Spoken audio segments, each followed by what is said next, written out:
2023 seems to have been the year of the endurance bike, with more models launched in this category than any other. Of those that have been launched, the bikes now sit between two subcategories. You either have racy endurance bikes or all-road endurance bikes. In this video, I've broken down all of the bikes into those two categories. So, in the spirit of endurance riding, let's go and explore what's on offer in 2024. We'll start with a range of bikes from Pinarello. Launched back at the start of 2023, we have its new X Series. Recently crowned with a new halo model, the Domane X, the range lends itself to those who want to ride long distances on the road but want to retain the performance feel. It's often argued that road race bikes are too aggressive for the majority of riders, and that we'd all be better off on a performance-orientated endurance bike instead. And that's exactly what the Domane X has tried to do with its slightly higher stack and shorter reach. However, the rest of the bikes in the X Series range go one step further in making things a little bit more comfortable. With a higher stack and shorter reach than the Domane X, the X Series still maintains a keen get up and go attitude with precise handling and a playful rear end without straining your back. The range starts with the X1, with the 105 mechanical group set working up to the Domane X. You can find each model in the range with any of the top 3 group sets from either SRAM or Shimano, so whatever your preference, there's likely a model which will suit your needs. The Giant Defy was launched not all that long ago and firmly sits in the performance endurance category, thanks to the efforts Giant went to greatly reduce the weight of the bike compared to the outgoing version. Giant claims that its range-topping Defy Advanced SL frame weight is now 20% lighter, having shaved off nearly 300 grams. To further improve ride comfort, Giant stuck with its pretty popular Defuse seat post, but not without a small redesign to increase compliance, but it did also create a new bar and stem combo, which is claimed to provide downward compliance while increasing upward stiffness.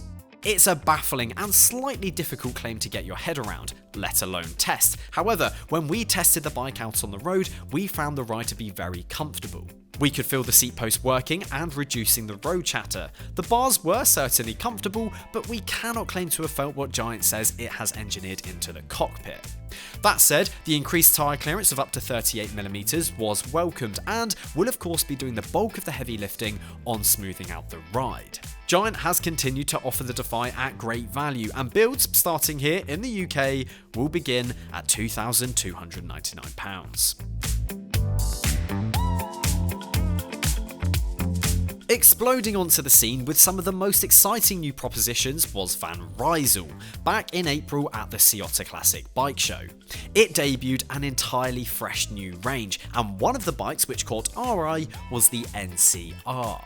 Now, NCR stands for Neo Racer, and the bike looks to share a lot in common with the Van Rysel EDR, but with a less bulbous head tube. The NCR has been designed to be incredibly versatile, but as Decathlon says, still retains a strong focus on performance. Its starting price point of £1,700 sees you net a Tiago group set and a carbon frame. So there really is a lot to like, and the value is hard to match. So for those looking for a good value bike which can be used on a variety of surfaces and parcours, but still with a performance slant, this could be the bike for you. Other builds are available in either a SRAM Rival Axis, SRAM Apex, or Shimano 105 options, so there should be something out there which suits your needs. The Trek Domane, now in its 4th generation, has long been a stalwart of the endurance category, having earned its stripes over many years. Last updated in 2022, the current iteration of the bike made a radical yet vital change, that being to ditch the front-end ISO-speed technology, allowing the frame to drop nearly 300 grams in weight, a burden which was holding the bike back in so many ways. The rear end ISO speed is still present and helps increase comfort at the saddle, however, it's no longer adjustable. By making it fixed, Trek was able to further save weight out of the frame and simplify the technology. But frame tech to one side, it's the position the bike holds you in and the blend of performance and comfort the bike offers which makes it such a stable platform. It doesn't embody the playfulness of the giant Defy or the Pinarello X. Instead, the Domane lends itself to being slightly more versatile and bordering on being an all-road bike. It still feels at home churning through the miles on the road, but should the urge strike you to power across some hard-packed gravel, the Domane will not be holding you back.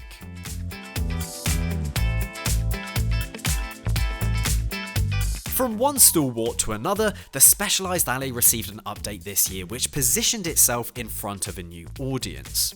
The American brand changed the geometry of the bike to favour those wanting a more versatile alloy bike.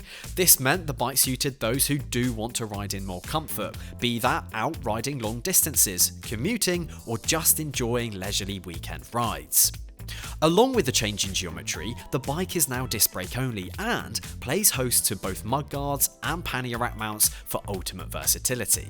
The frame has space for tyres up to 35mm in size when no mudguards are fitted, which does continue to smooth off the ride feel. Specialized brought all of these features together and mated them to a high quality aluminium frame, with the end result being a bike which can now perform for so many, rather than just the performance orientated road cyclist in the past. The bike doesn't come cheap, with the starting price here in the UK being £1,000 for a Claris equipped bike, and that will be hard for some to get excited about. We also think the Allez Sport is a better spec'd bike, as it makes the step up to a Tiagra group set and also comes with hydraulic disc brakes, rather than cable actuated units. So, if a sturdy and versatile alloy bike is what you're after, then we would look no further, but be warned, because that does not come cheap. The Vitus Venon marks the change of subcategory as we move from performance endurance to all-road endurance, and there is no better bike to do that with. The Venon is available as a gravel bike and an all-road bike, and it's the latter that we're going to take an interest in today. When we reviewed the bike, we gave it the full 5 stars. We had the 105 Di2 equipped bike on test and found it provided a fantastic endurance geometry and can accommodate tyres from 28mm to 45mm in size, which makes it one of, if not the most versatile endurance bike on the market. Considering you can swap the tyres out and have yourself a fast rolling gravel race bike, it leaves very little to be desired by the adventure seeking crowd. The builds on offer range from rival Axis all the way up to Shimano Ultegra Di2. And if the builds on offer aren't to your liking, then Vitus does make a frameset only option available, meaning you can build it up however you see fit, and spend as much or as little as you like. The Canyon Endurace saw a pretty radical update in 2023. It too sees the opportunity to open its horizons by altering its geometry to incorporate a higher stack and shorter reach, bump tyre clearance out to 35mm, and build in some internal frame storage. On the surface, all of these things sound great and are indicative of the endurance category, but the Endurace is capable of so much more. While still being competitive on weight, it's not the lightest bike in the world, so the shorter reach means the bike can still maintain a light feeling front end, which provides a fun and nimble feel. The leaf spring inspired seat post does a great job of removing road chatter and smoothing off the surface. Pairing that with the wide tyres and wheels, and the feedback through the frame is rarely anything but plush. We like how the Endurace has evolved and that it has become more of a do-it-all machine. The bike will still provide you with a great feel out on the road, but much like the Domane, if you want to head down a rough road or light gravel trail, the Endurace will take it in its stride.